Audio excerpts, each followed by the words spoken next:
So I'm just, good morning, Eunice. And I'm Suzanne McAllister, retired psychologist. And Eunice and I are going to be doing our fourth in a series of Eunice, who's in what she calls the third phase of life. Eunice is an author, an elder, and co-founder of Lifework Direction. And I'm going to have links to her books and Lifework Direction in the comments section, so you can look all of that up. And we've talked a little bit about Lifework Direction in some of our previous conversations. So, but all of that will be in the comments section. And today, Eunice is going to share something which she shared with me, I'm going to say, probably almost 2 years ago, Eunice. I don't remember when it was, but it was either in an email or this more formal document that you provided me with recently, entitled "What a Roommate Can Teach Me."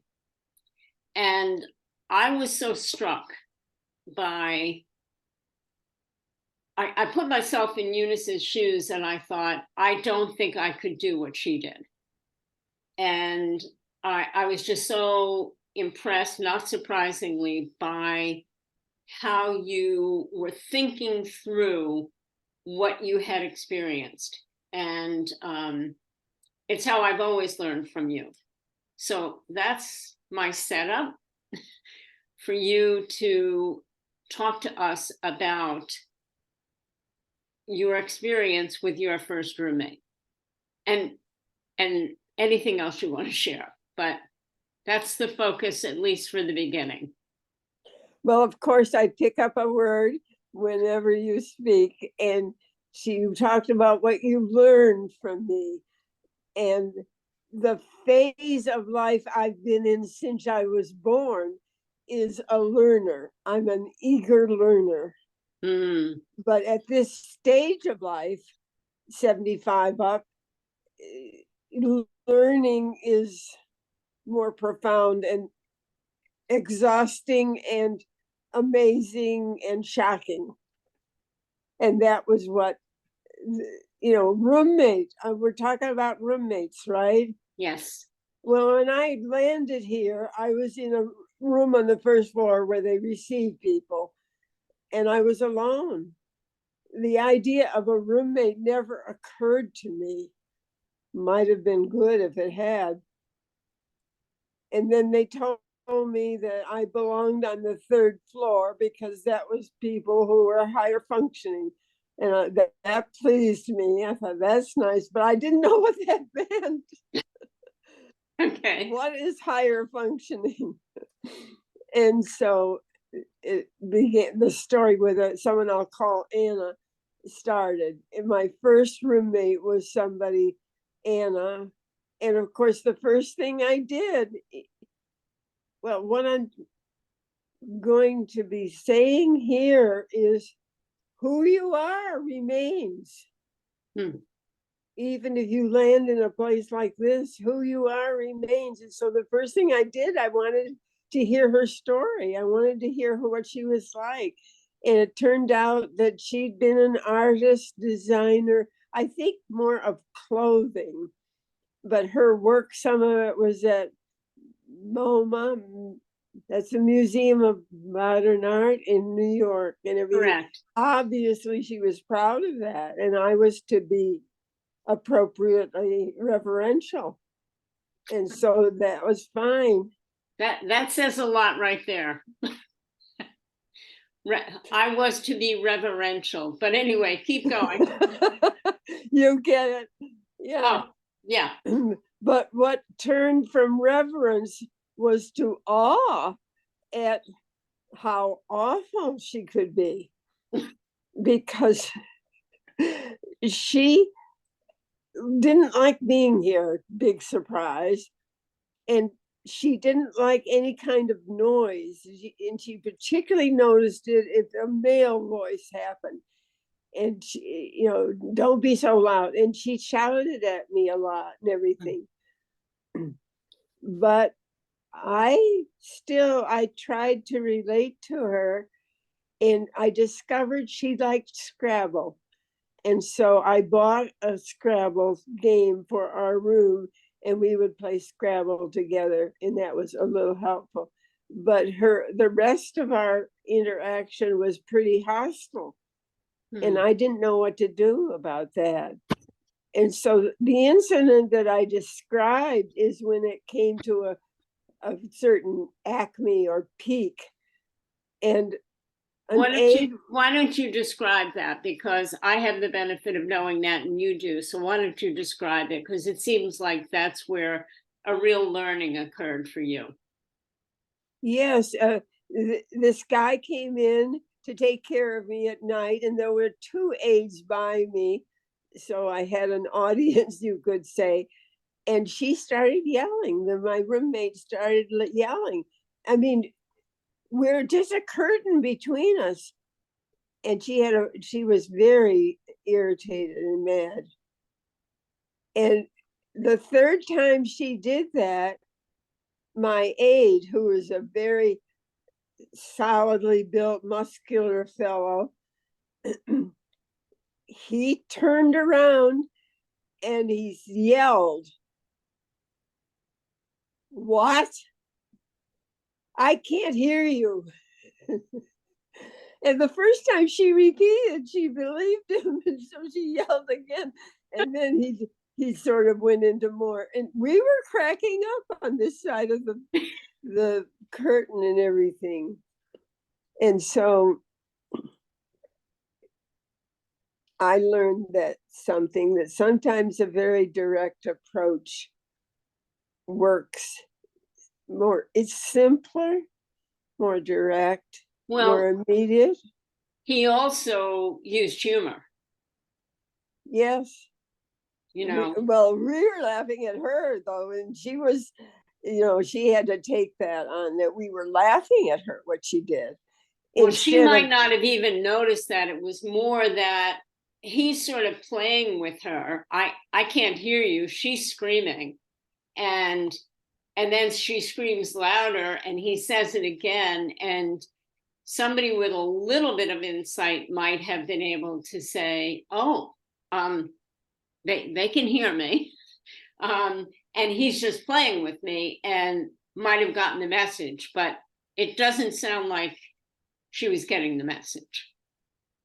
No, and she didn't. And a few weeks later, to everyone's delight, she was wheeled out.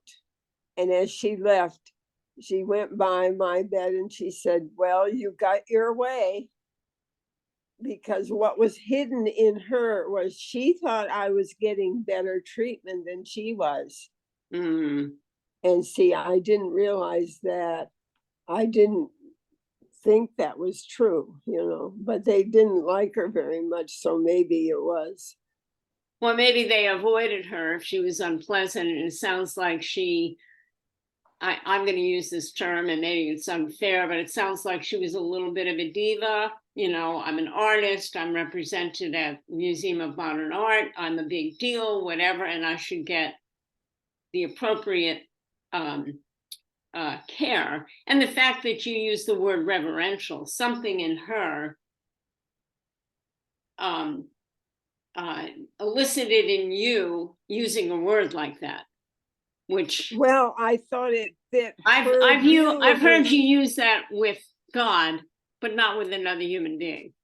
Yeah, and it was because I thought that's what she needed.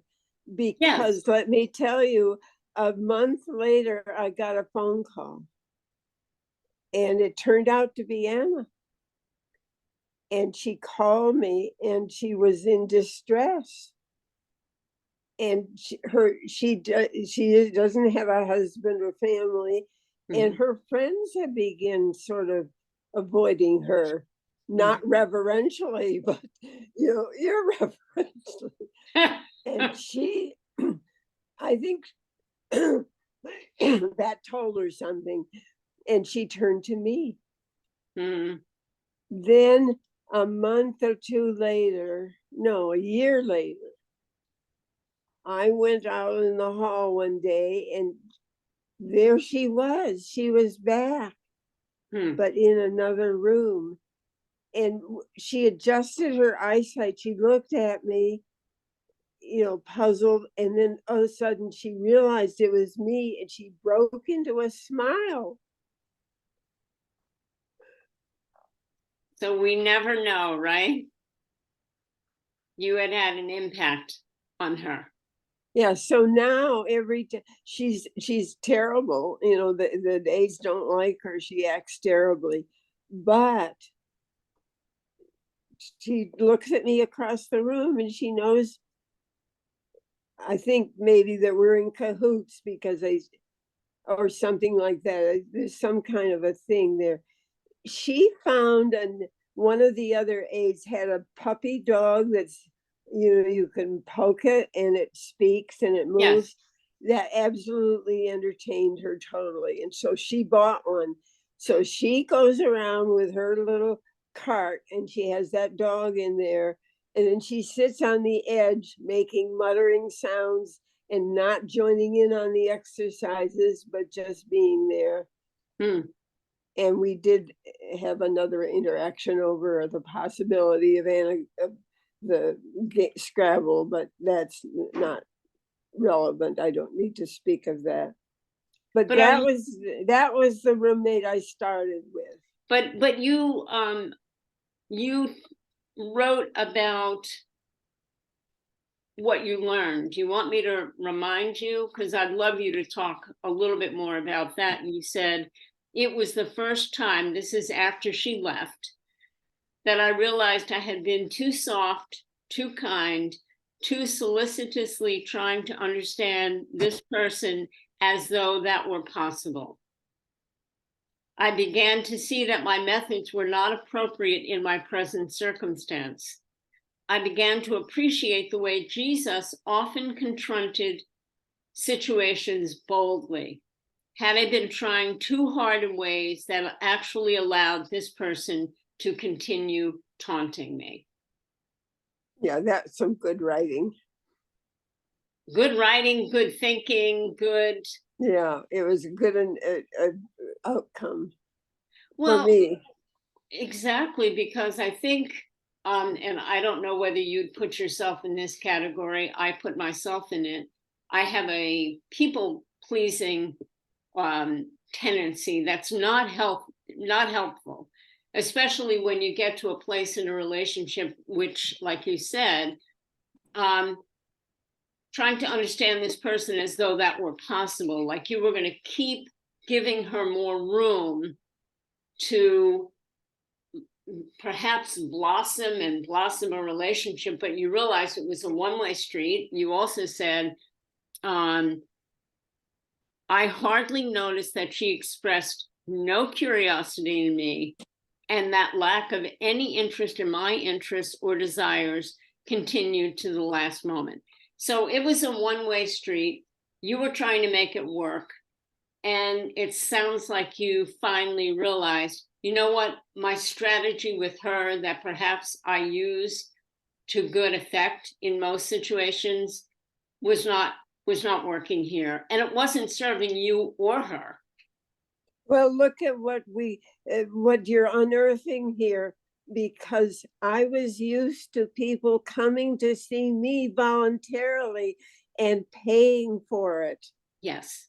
and holding me in a certain position of strength in the situation. And so it raised the question for me broadly, and it's continued to this day: can I bring who I am into this next stage of life, into this situation? And so the people that you're writing this for, doing this for, can I bring who I am? You have to realize what the cost of that is. Say more about that, Eunice. What do you mean when Well, you say how do I continue to be who I am as God made me and as I grew to be,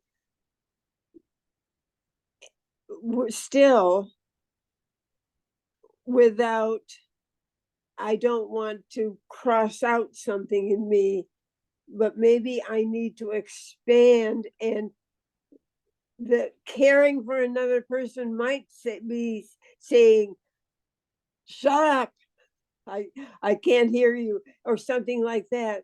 Another way of addressing, like what you were referring to, the boldness of Yes, confronting a situation, that's a kindness. absolutely. Otherwise, she keeps doing something that alienates people. Now, maybe she can't learn. Who knows? It sounds like she hasn't learned. She's now got the dog, at least, that she can relate to, which that seems like it's working.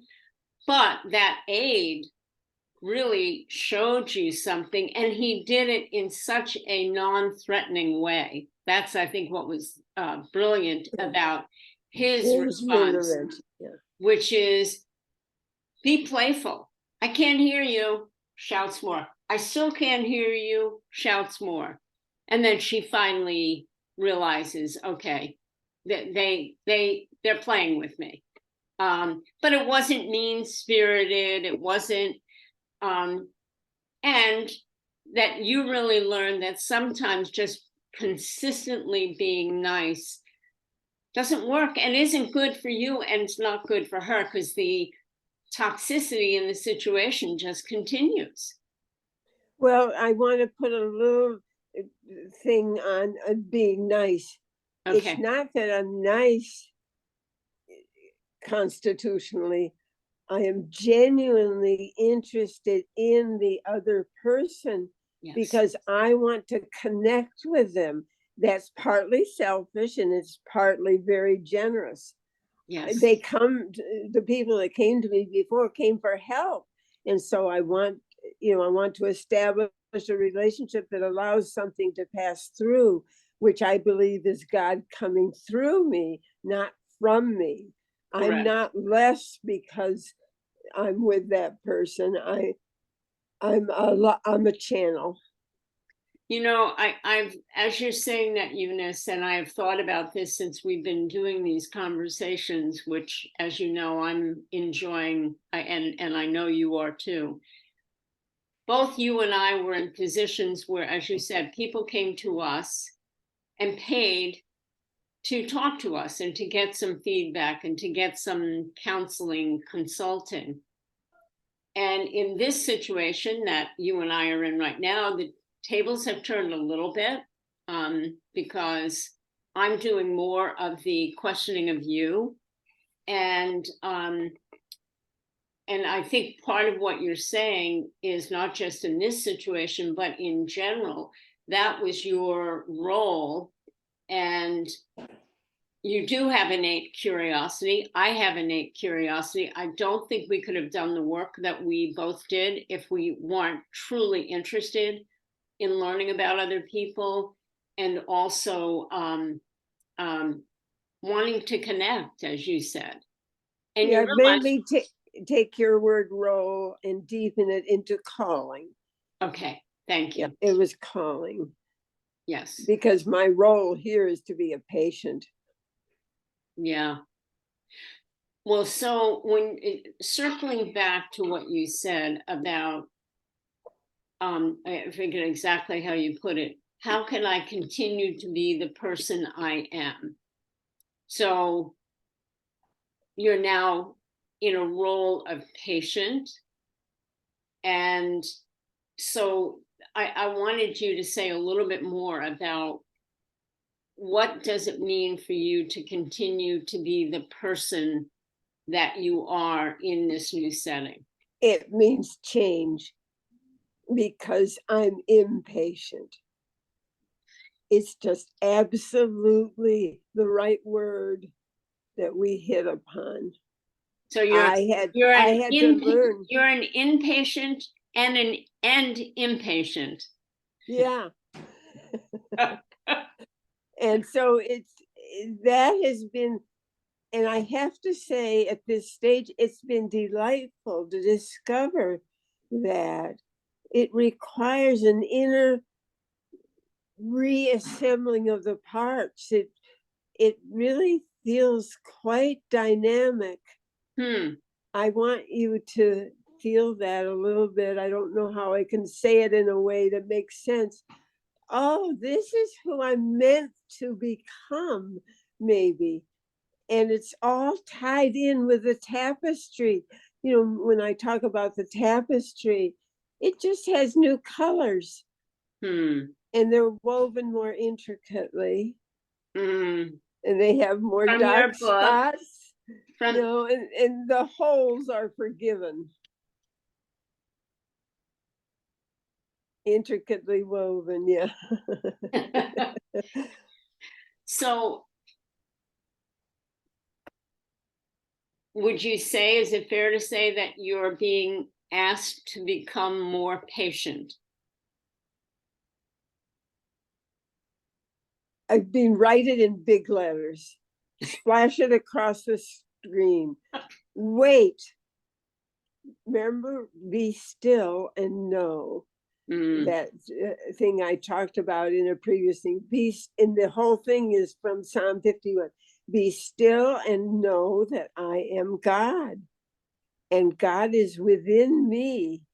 That's what I believe. That's the kind of God I believe in. Mm-hmm. It's the spiritual, permeation.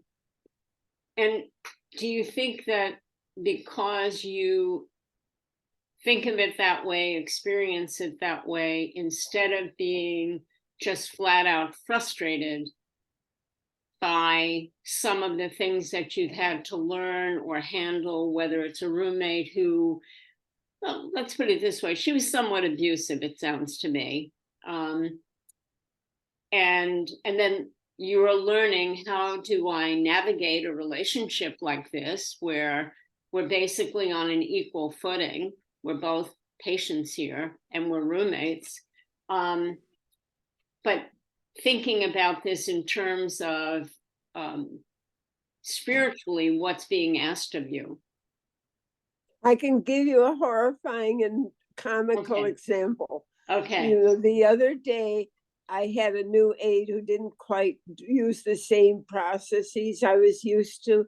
And at one point, she thought she needed extra help, and she sort of left me. And I was spread on the bed in a very uncomfortable position, and I was remembering the things I'm supposed to be learning about contemplative silence, and it's a spiritual kind of way of being very present to your situation. I thought, well, I can do that in meditation. Why can't I do it right now? And so I started being present. Oh my God, it was terrible. And it was so, I was half naked on the bed, lying in a difficult position, and I started laughing. I thought, what a comical God we have, you know.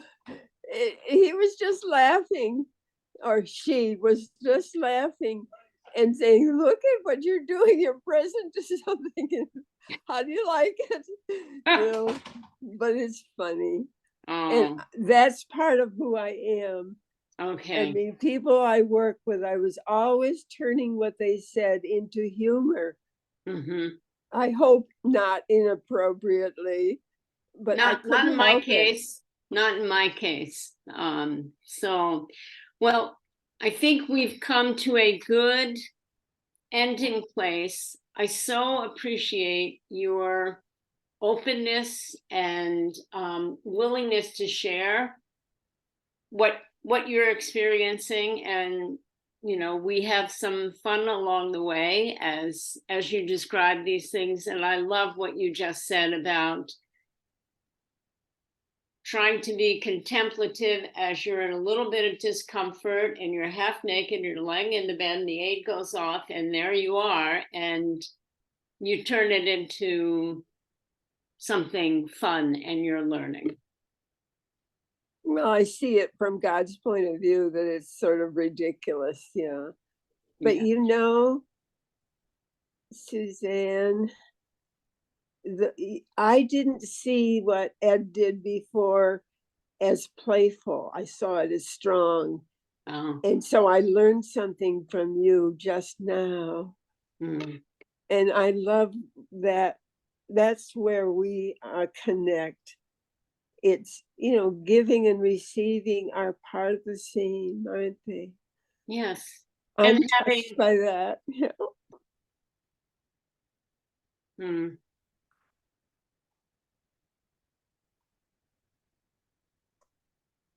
mm. Today was a hard morning, so this is good. Oh, I'm glad. I'm glad. Me too. Mm, okay.